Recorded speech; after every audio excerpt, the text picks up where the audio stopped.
हिंदू धर्म में एकादशी का विशेष महत्व माना गया है। विशेष रूप से देव उठनी एकादशी का दिन अत्यंत शुभ और पुण्यदायी माना जाता है। हर साल कार्तिक मास के शुक्ल पक्ष की एकादशी तिथि को देव उठनी एकादशी का व्रत रखा जाता है। मान्यता है कि इस दिन भगवान श्री हरि विष्णु 4 महीनों की योग निद्रा से जागते हैं तथा सृष्टि संचालन का कार्य पुनः आरंभ करते हैं। इसके साथ ही चातुर्मास का समापन के साथ मांगलिक कार्य आरंभ हो जाते हैं।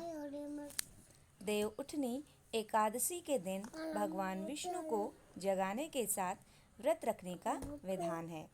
भगवान विष्णु की कृपा से सुख, समृद्धि, धन, संपदा की प्राप्ति होती है। आइए जानते हैं देव उठनी एकादशी की संपूर्ण व्रत कथा। देव उठनी एकादशी पर इस भजन के साथ उठाएं श्री विष्णु को। उठो देव, बैठो देव, उठो देव, बैठो देव। एक समय की बात है, एक राज्य था जहाँ धर्म, आस्था और संस्कारों का पालन बड़े नियमों से किया जाता था। राज्य के लोग अत्यंत धार्मिक एवं श्रद्धावान थे। वे 1 महीने में 2 बार आने वाली एकादशी का व्रत सच्चे मन से करते थे। उस दिन पूरे राज्य में कोई भी अन्न का दाना तक नहीं खाता था। चाहे वो मनुष्य हो या पशु पक्षी, सभी उपवास एवं संयम का पालन करते थे।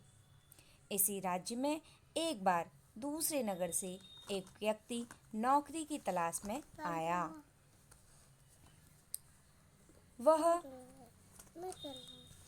राजा के दरबार में पहुंचा और विनम्रता से बोला, महाराज, कृपया मुझे इस राज्य में नौकरी दी जाए।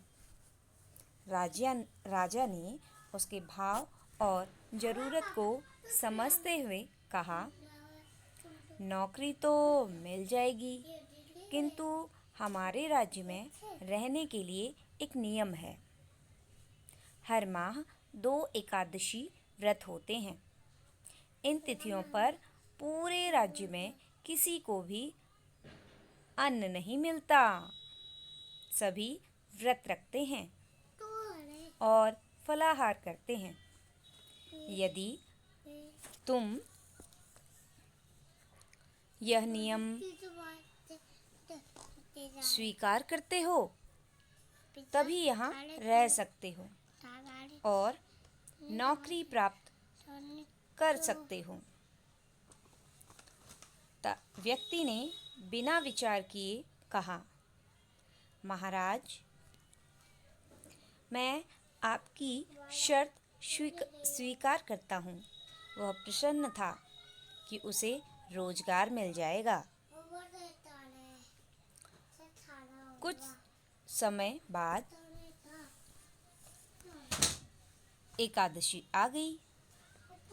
एकादशी का दिन आया। राज्य में उपवास का वातावरण था। उस व्यक्ति को भी अन्न नहीं दिया गया, केवल फलाहार के लिए फल प्रदान किए गए। लेकिन व्यक्ति को फलाहार से तृप्ति नहीं हुई। भूख बढ़ने लगी और वह बेचैन हो गया।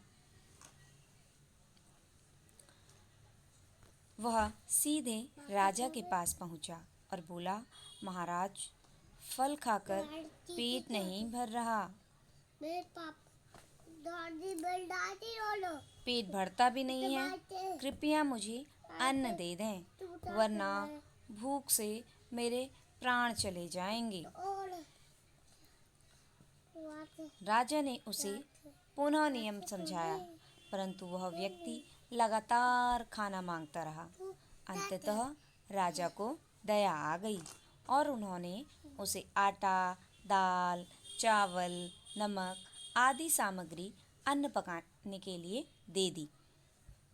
वह व्यक्ति बड़ी खुशी के साथ नदी के किनारे गया। पहले उसने स्नान किया फिर श्रद्धा से भोजन बनाने लगा। जब भोजन तैयार हुआ तो उसने आसन लगाया और आंखें बंद कर करके भगवान विष्णु का ध्यान करते हुए कहा, हे प्रभु, भोजन तैयार है। आप पहले प्रसाद ग्रहण करें, उसके बाद ही मैं भोजन करूंगा। उसकी सच्ची भक्ति और भावना देखकर भगवान विष्णु स्वयं प्रकट हुए और भोजन ग्रहण किया। फिर वे अपने धाम लौट गए। व्यक्ति भी भोजन कर प्रसन्नतापूर्वक अपने कार्य में लग गया। अगली एकादशी के समय वह फिर राजा के पास पहुंचा और बोला, महाराज, इस बार मुझे पिछली बार से 2 गुना अन्न दें। राजा ने चकित होकर पूछा, 2 गुना अन्न? क्यों? उसने सरलता से उत्तर दिया, पिछली बार भगवान विष्णु स्वयं भोजन करने आए थे। आधा अन्न उन्होंने खाया, आधा मैंने, इसलिए पेट पूरा नहीं भरा। राजा यह सुनकर हैरान हो गया। उसने मन ही मन सोचा, मैं तो वर्षों से एकादशी का व्रत करता हूँ, भगवान की पूजा करता हूँ, फिर भी आज तक दर्शन नहीं हुए। और यह व्यक्ति कहता है कि भगवान उसको उसके बुलाने पर भोजन करने आ गए। राजा ने सत्य जानने का निश्चय किया। अगली एकादशी को वह छुपकर नदी किनारे पहुंच गए। व्यक्ति फिर आया और भोजन तैयार किया। उसने पूर्व की तरह हाथ जोड़कर भगवान को बुलाया, परंतु उस दिन भगवान प्रकट नहीं हुए। उसने बार बार प्रार्थना की पर कोई चिन्ह नहीं दिखा। आखिर उसने भगवान से व्याकुल होकर कहा, यदि आप नहीं आए तो मैं अपने प्राण त्याग दूंगा। और वह नदी में कूदने ही वाला था कि उसी क्षण भगवान विष्णु साक्षात प्रकट हुए और उसे रोक लिया। भगवान ने कहा, वत्स, तुम्हारी सच्ची भक्ति ने मुझे बांध लिया है। फिर उन्होंने उसके साथ भोजन किया और भोजन के बाद उसे अपने विमान पर बैठाकर वैकुंठ धाम ले गए।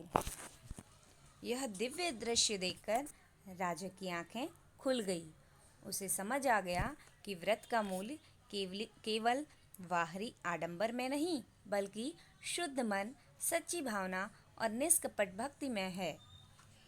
केवल औपचारिकता से व्रत करने वाले को फल नहीं मिलता, बल्कि वह फल उसे मिलता है जो तन, मन, धन से पूर्ण प्रेम और समर्पण के साथ भगवान को पुकारता है। उस दिन से राजा ने व्रत और पूजा केवल रीति रिवाज के रूप में नहीं, बल्कि सच्चे हृदय और श्रद्धा से करना आरंभ कर दिया। अंततः उसके जीवन पर भी भगवान विष्णु की कृपा हुई और उसे मोक्ष की प्राप्ति हुई। आप सभी को देव उठनी एकादशी की बहुत बहुत शुभकामनाएं। धन्यवाद।